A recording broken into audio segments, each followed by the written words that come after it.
Chapter number 4, chapter का नाम था वर्क, पावर एंड एनर्जी, जिसमें कि पिछले लेक्चर में आप लोग पढ़ चुके हैं।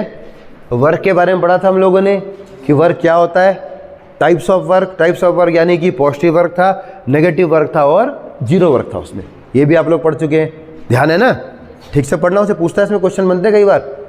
इसके बाद आपका आया था कि वर्क डन इन या अगेंस्ट फ्रिक्शन फोर्स, घर्षण के विरुद्ध कार्य। उसमें दो केस आए थे आपके, एक हॉरिजॉन्टल में और एक इंक्लाइंड प्लेन में। इसके बाद चला था आपका टॉपिक इज पावर, और पावर में मैंने आपको बताया था कि पावर में बहुत ज़्यादा कुछ पूछने का नहीं होता, इसमें क्वेश्चन जरूर बनते हैं पावर से। तो power rate of work done यानी कि power P is equal to W/T, इसकी यूनिट होती है वाट, ऐसा यूनिट। और पावर इजिकल टू एक और आता है आपका, अगर हम से थोड़ा सा सॉल्व करेंगे आपका, तो पावर इजिकल टू क्या आता है, F into V, force into velocity. तो ये भी आपको देखना है। एक चीज़ जो पूछता है आपसे, पावर की यूनिट जो होती है हॉर्स पावर भी होती है, and 1 horse power equal to 746 watt. इसे आप जरूर पढ़िएगा, ये एक नंबर में बहुत पूछता है, ठीक है। इसके बाद मैंने आपको थोड़ा सा एनर्जी को भी स्टार्ट कर दिया था। एनर्जी के स्टार्टिंग में आया था कि पहली चीज एनर्जी क्या होती है, capacity to do work is called energy. कार्य करने की क्षमता को ऊर्जा कहा जाता है। क्षमता का मतलब ये है कि आप कितना काम कर पाते हो या काम नहीं कर पाते, है ना। पावर में क्या था, कितने समय में कर पाते हो, जो टाइम फैक्टर था। यहाँ पर एनर्जी में टाइम फैक्टर नहीं हो पाता। क्षमता को दिखाता है, काम कर पाओगे कि नहीं कर पाओगे। पहाड़ी चढ़ना है, पहाड़ी चढ़ पाओगे कि नहीं चढ़ पाओगे। वट एवर टाइम लो, पर काम करके दिखाइए। एनर्जी बताया था। एनर्जी मैंने बताया था कई फॉर्म्स होती है एनर्जी की, जैसे कि इसी कमरे में दिख रहा है अभी, दिस इज काइनेटिक एनर्जी, पंखा चल रहा है, या रोटेशनल एनर्जी, या मैकेनिकल एनर्जी मैं बोल सकता हूँ इसे। इसी प्रकार से जो लाइट में दिख रहा है लाइट एनर्जी, जिसके थ्रू ये चल रहे हैं, इलेक्ट्रिकल एनर्जी। बाहर दिखाई दे रही है सोलर एनर्जी, अगर चुंबक होते मैग्नेटिक एनर्जी। तो there are so forms of energies, उन्हें आप एक बार देख लीजिएगा, है ना, कि एनर्जी के अलग अलग प्रकार होते हैं आपका। ठीक, हमारे सिलेबस में जो है वो एक ही टाइप की एनर्जी है, दैट इज मैकेनिकल एनर्जी। और मैकेनिकल एनर्जी, जिसे हिंदी में कहते हैं यांत्रिक ऊर्जा, वह दो प्रकार की होती है further. And first one is kinetic energy और second one is potential energy. ये मैंने आपको बताया था। इसके आगे मैं आपका डेफिनेशन शायद मैंने करवा दी थी आपको, है ना। तो मैं दोबारा से एक बार पढ़ाते हुए, अब मैं इनके डेरिवेशन भी आते हैं कई बार कि क्या होता है। छोटे डेरिवेशन है, मुश्किल नहीं है, तो करें। चलो दोबारा से एक बार देखते हैं। चलिए, तो मैकेनिकल एनर्जी दो प्रकार की होती है। पहली है काइनेटिक एनर्जी, हिंदी में से बोलते हैं आपका गतिज ऊर्जा। इसमें लिखना चाहो लिख सकते हो, the energy possessed by a body by the virtue of its motion. The energy possessed by a body by the virtue of its motion. किसी वस्तु में उसकी गति के कारण कार्य करने की जो क्षमता होती है उसे गतिज ऊर्जा कहा जाता है। Energy possessed by a body by the virtue of its motion, ठीक है। जैसे ब्लोइंग एयर, ब्लोइंग एयर का मतलब हवा, बहती हुई हवा। आपको पता होगा कि जो कोस्टल एरियाज होते हैं, सागर तट में होते हैं, वहाँ पे क्या होता है, हवा जब चलती है तो बड़ी बड़ी क्या होती है, वहाँ पे विंड माइल्स होती हैं, उन्हें बोलते हैं पवन चक्की। उनके ब्लेड्स घूमते हैं और क्या इलेक्ट्रिसिटी प्रोड्यूस हो जाती है। फ्लोइंग वाटर, पानी बहता है, तो पानी बहता है तो क्या होता है, पानी को हम लोग क्या करते हैं, रोक के और तेज़ी से भाग के इलेक्ट्रिसिटी को प्रोड्यूस करते हैं। जितनी भी आपकी बिजली आ रही है, जैसे कि NHPC वगैरह, TD डैम जो है, वो उसी पर काम करता है आपका। पानी को रोको, तेज़ी से फ्लो करो और काइनेटिक एनर्जी को यूज़ करो, है ना। एक बुलेट होती है, बंदूक की गोली होती है, इतनी सी होती है, बिल्कुल साइज में छोटी सी, बट वो किसी बड़े से बड़े इंसान या जानवर को ही मार सकती है because of its kinetic energy. Clear? अब ये तो मैंने करा दिया था, अब आगे समझो इसमें कि क्या है। अब तुम्हें समझना, इसका डेरिवेशन करने के लिए काफ़ी आसान डेरिवेशन है। एक चीज़ लिख लो उसमें, लिखो, ये लिखो सब, ये जरूरी है। लिखो, kinetic energy is equal to work done, kinetic energy is equal to work done to make a body into motion. Kinetic energy is equal to work done to make a body into motion with velocity small v, into motion with velocity small v, है ना, with velocity small v from its state of rest, या from the state of rest, from the state of rest. फिर से बोल दूं मैं एक बार, kinetic energy is equal to work done to make a body into motion with velocity v from the state of rest, यानी कि किसी वस्तु की गतिज ऊर्जा उस किए गए कार्य के बराबर होती है जो किसी वस्तु को स्टेशनरी अवस्था से या रुकी अवस्था से v वेलोसिटी के साथ गति प्रदान करने पर किया जाता है। समझ रहे हो? यानी ये कोई वस्तु रुकी हुई है और मुझे इसे गति प्रदान करते हुए v वेलोसिटी प्रोड्यूस करवानी है, इसमें जो काम करना पड़ेगा that is equal to kinetic energy. ठीक, अब ये शब्द को हम कन्वर्ट करते हैं, देखिए कैसे करेंगे इसे। जो शब्द है तो kinetic energy equal to work done, ठीक है, लिखो by third equation of motion, by third equation of motion v square minus u square is equal to 2as। गति के तृतीय समीकरण से जो कि है v square minus square equal to 2as। v square last velocity अंतिम वेग, u स्क्वायर या u प्रारंभिक वेग, a होता है एक्सीलरेशन त्वरण and s is equal to displacement या विस्थापन से कहते हैं। ठीक, we know that initial state कितनी है, मैंने अभी क्या बताया, किए गए कार्य के बराबर 0 से लाना है v वेलोसिटी के साथ, तो लिखो because u is equal to 0, that's why v square is equal to हो जाएगा 2as, u 0 हटा दिया, multiplied both side by half of m, दोनों तरफ हाफ m से गुणा करने पर, multiplied both side by m/2 या हाफ ऑफ m करो, तो ये हो जाएगा half of mv square is equal to half of m into 2as, 2 से 2 काट दो, हाफ m से दोनों ने मल्टीप्लाई किया, यहाँ पे देखो 2 से 2 कट गया और हमारे पास बचा ये तो वैसा ही है, हाफ ऑफ mv स्क्वायर तो वैसा ही रह गया, ये बचा ma इंटू एस, मैंने ma को एक साथ लिख दिया, मास इंटू एक्सीलरेशन बराबर फोर्स, न्यूटन का second law, because mass into acceleration is equal to होता है फोर्स F।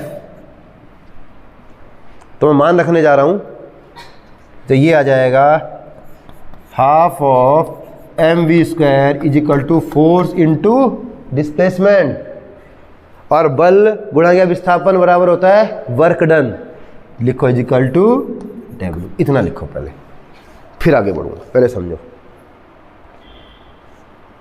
कुछ नहीं करना।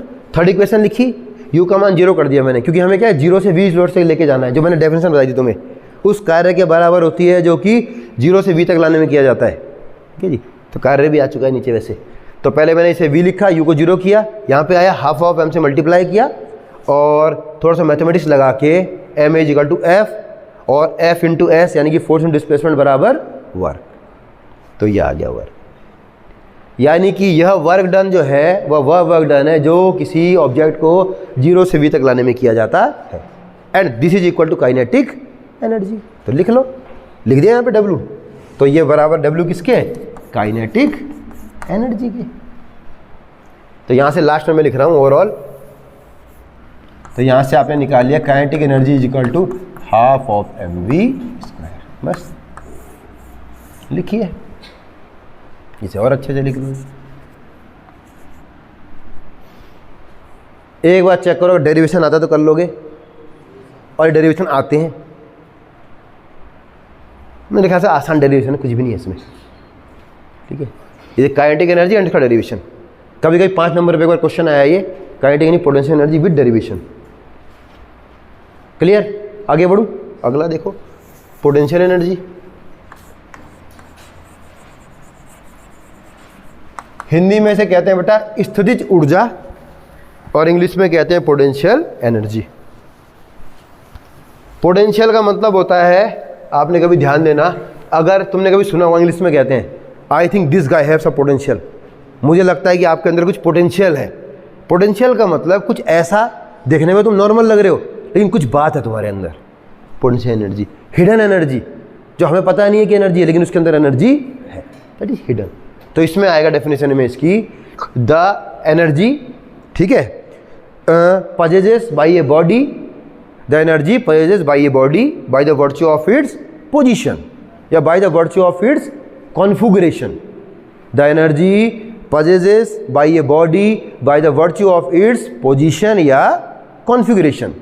किसी वस्तु में उसकी विशेष स्थिति के कारण जो कार्य करने की क्षमता होती है that is called potential energy, स्थितिज ऊर्जा। किसी विशेष स्थिति में कार्य करने की क्षमता। क्लियर?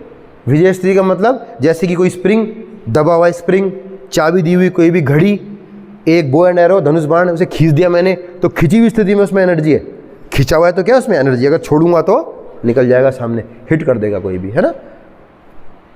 पानी, रुका हुआ पानी, रुका हुआ पानी, रुका हुआ पानी, रोक रहे हैं हम तो एनर्जी आ गई इसके अंदर। कोई भी उठी हुई वस्तु, अगर ये डस्टर है, मैंने से ये देखो यहाँ पे ले गया किसी हाइट पे और मैं छोड़ दूंगा तो नीचे की ओर गिरेगा ये। और अगर कोई बड़ा पत्थर, मैंने बताया था एग्जांपल, अगर छत के ऊपर इतना बड़ा पत्थर लेके जाओगे और छोड़ दोगे तो बड़ी खतरनाक एनर्जी के साथ नीचे आएगा, वो किसी को भी डैमेज कर सकता है। तो हाइट के कारण उसमें क्या गई, एनर्जी आ गई, उस पोजीशन के कारण उसमें क्या गई, पोटेंशियल एनर्जी। तो these are the example of potential energy. और डेरिवेशन इसका काफ़ी आसान है, देखिए सिंपल डेरिवेशन देखो।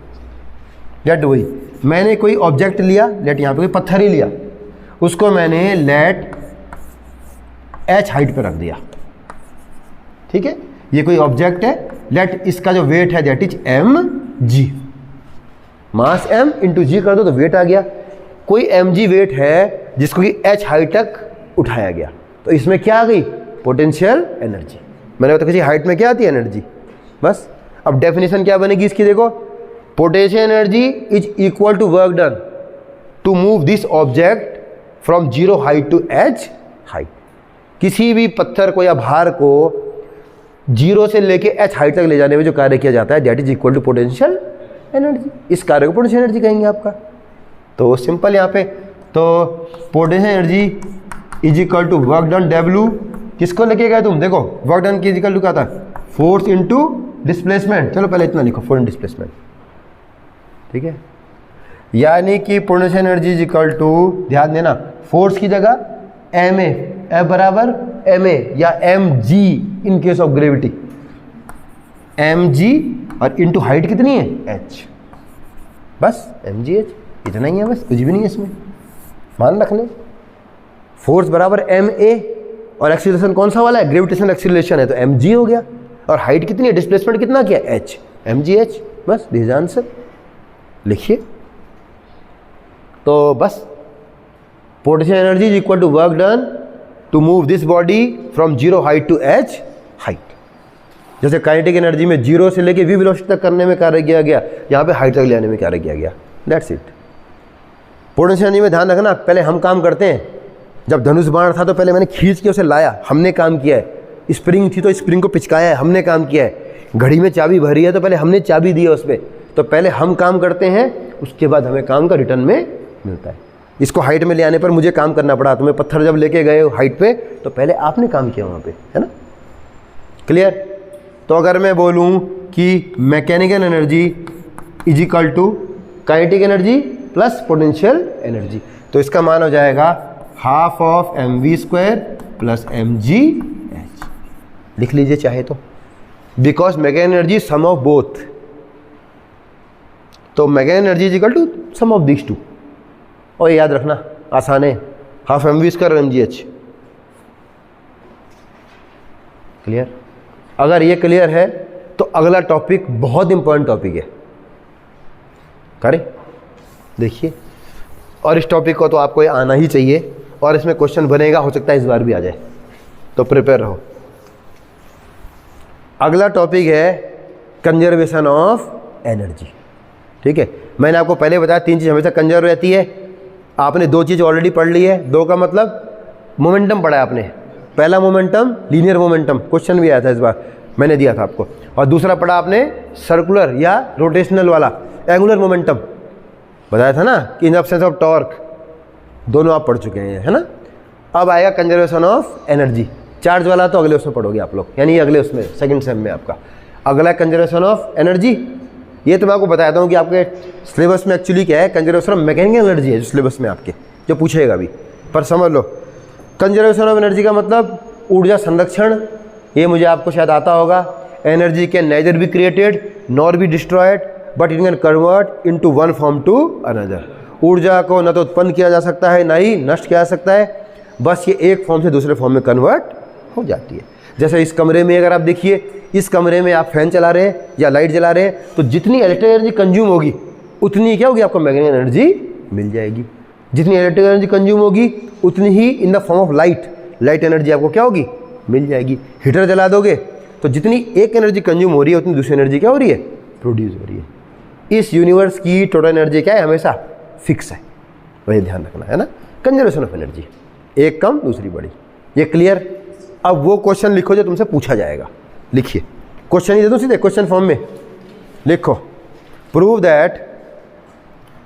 That mechanical energy is conserved, prove that mechanical energy is conserved during free fall, prove that mechanical energy is conserved during free fall. Hindi में सिद्ध कीजिए कि एक मुक्त रूप से गिरते हुए पिंड की यांत्रिक ऊर्जा नियत रहती है। सिद्ध कीजिए कि एक मुक्त रूप से गिरते पिंड की यांत्रिक ऊर्जा फिक्स रहती है, नियत रहती है। इसे बोलते हैं फ्री फॉल।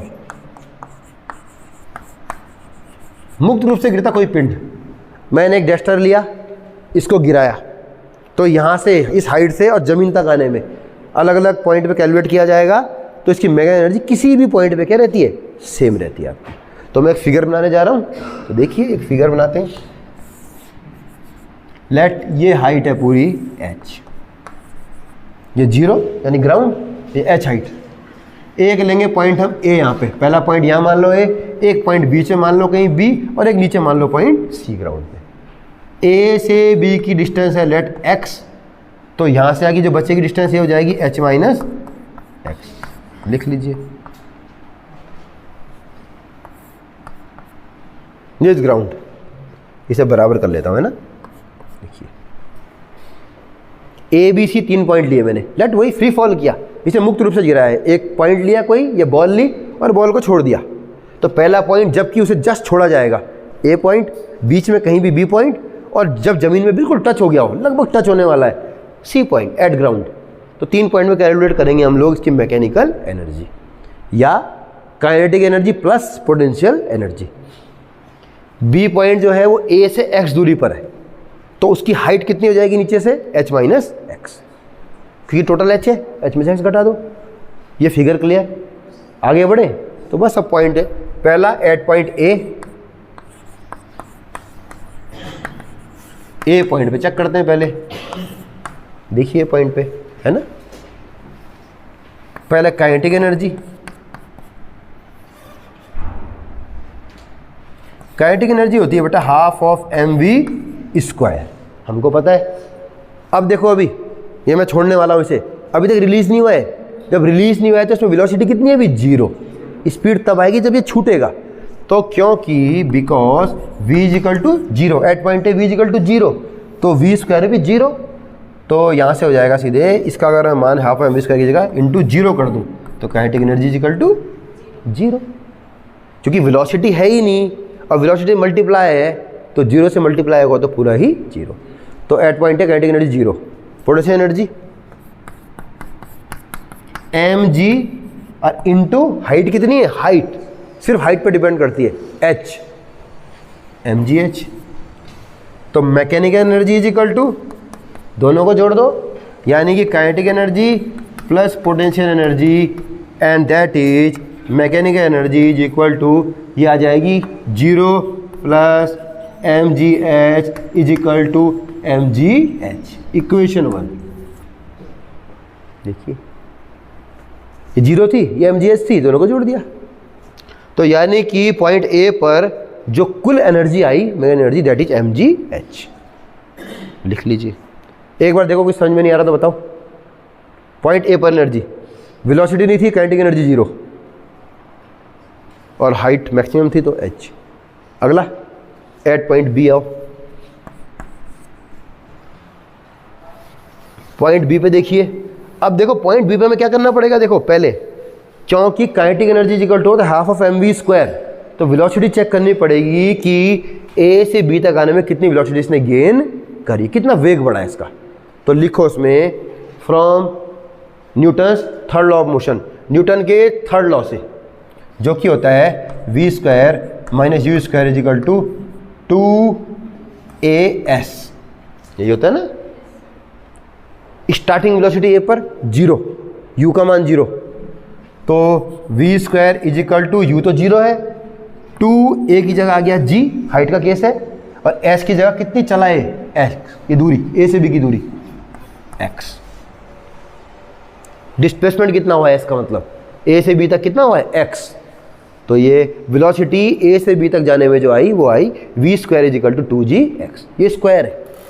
और kinetic energy is equal to we know that half of m v square से v स्क्वायर का मान रखेंगे half of m into 2gx, मान रख दिया, 2 से 2 कटा, तो kinetic energy is equal to mgx। एक बार देखिए, सबसे पहले क्या किया, हमने चेक किया कि a से b तक आने में कितने वेलोसिटी इसने गेन की है, फॉर्मूले में लगाया u का मान 0, तो v square is equal to 2, a की जगह g आ गया, ग्रेविटेशनल एक्सेलरेशन, और इसकी जगह x, इस v स्क्वायर का मान यहाँ पे रखा और यहाँ से निकला kinetic energy equal to 2mgx। Clear. Potential energy is equal to mg into height, और हाइट यहाँ से यहाँ तक हाइट b तक कितनी है, h माइनस x, यह आ जाएगा mgh माइनस mgx। लिखिए, चेक करो potential energy, mg into height, c से b की हाइट, मतलब यहाँ से यहाँ तक की हाइट, इस पॉइंट की हाइट, और mechanical energy is equal to, दोनों को जोड़ दो आपस में, mgx plus mgh minus mgx, दोनों मान रखे मैंने, ये प्लस में माइनस में दोनों कट गए, and we have the value mechanical energy is equal to mgh equation 2। देखो,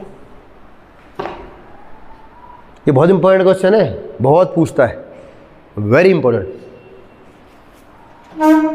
चेक करो एक बार, पहले काइनेटिक एनर्जी निकाली न्यूटन के थर्ड लॉ से, और मैं पोटेंशियल एनर्जी में तो दिक्कत नहीं है क्योंकि उसमें सिर्फ हाइट देखनी होती कितनी है, तो हाइट h माइनस एक्स थी, दोनों को जोड़ा और ये प्लस और माइनस में थे तो दोनों आपस में कैंसिल हो गए, इससे ये क्या हो गया, कट गया। तो यानी कि पॉइंट बी पर जो कुल एनर्जी थी आपकी, या कुल मैकेनिकल एनर्जी थी, that is equal to mgh। Clear. अब लास्ट पॉइंट पे आ जाते हैं, point number C, point C इस बार है ना, सेम ऐसे ही होगा क्वेश्चन, थोड़ा मैं इसी कुछ मिटाया हूँ, बाकी तो सब सेम है तो इसलिए मैं ज़्यादा नहीं मिटा रहा हूँ, अभी करना अभी भी यही है। अब देखना है, हमें ध्यान देना कहाँ से, सी पॉइंट तक, यानी कि सी का मतलब जस्ट धरती में टकराने से जस्ट मिली सेकेंड पहले, ए से सी तक आने पर इसने कितनी वेलोसिटी गेन की, वेलोसिटी चाहिए तभी तो काइनेटिक एनर्जी निकलेगी, तो पहले वेग चेक करेंगे कि ए से सी तक कितनी इसने वेलोसिटी गेन की। दोबारा से बाई न्यूटन्स कौन सा, थर्ड लॉ ऑफ मोशन, जो कि ये है, यू स्क्वायर तो ए पर 0 ही था, और अब खाली अंतर किस में आएगा, इसमें 2gh, ए से सी तक की दूरी h,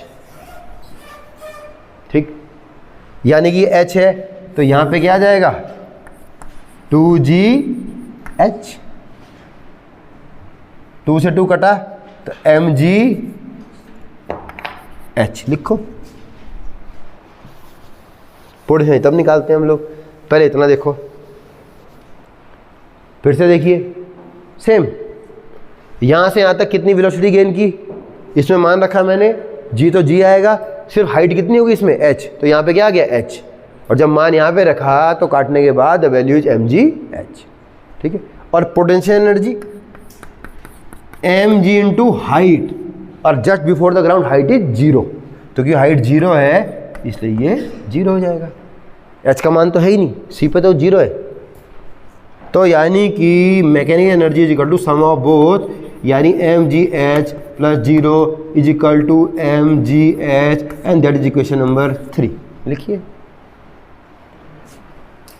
ठीक है, यानी कि just before collapse the kinetic energy is maximum and potential energy is 0, है ना, क्लियर। तो यानी कि अब कंक्लूजन में आ रहा हूं मैं, पॉइंट ए पर देखा तो एनर्जी mgh आई, पॉइंट 2 पर देखा तो भी एनर्जी mgh आई, और लास्ट पॉइंट सी पर देखा तो भी एनर्जी क्या आ रही है, mgh ही आ रही है। तो कर दूं कंक्लूजन, तो लिखो बिकॉज एट ईच सिचुएशन, या पहले ऐसा लिखो, because equation 1 is equal to equation 2 is equal to equation 3, है ना। इक्वेशन तीनों बराबर है, इक्वेशन दे रखी मैंने, इक्वेशन 1 और तीनों का मान कितना है, बिल्कुल सही mgh, है ना। ठीक है, या आप चाहो तो एक लाइन ऐड कर सकते हो इसमें, एनर्जी एट पॉइंट ए बराबर एनर्जी एट पॉइंट बी बराबर एनर्जी एट पॉइंट सी, है ना। So that mechanical energy is conserve during free fall, जो मैंने लिखा है, so that mechanical energy is conserve during free fall. अतः एक मुक्त रूप से गिरते हुए पिंड की यांत्रिक ऊर्जा का मान नियत रहता है, क्योंकि पॉइंट ए बी और सी तीनों परिमाण सेम आ रहा है आपका। देखिए, और ये क्वेश्चन बहुत बहुत इंपॉर्टेंट है, पहले बता रहा हूं मैं तुम्हें, तो ये आएगा तो तुम्हें करना है इसे, है ना।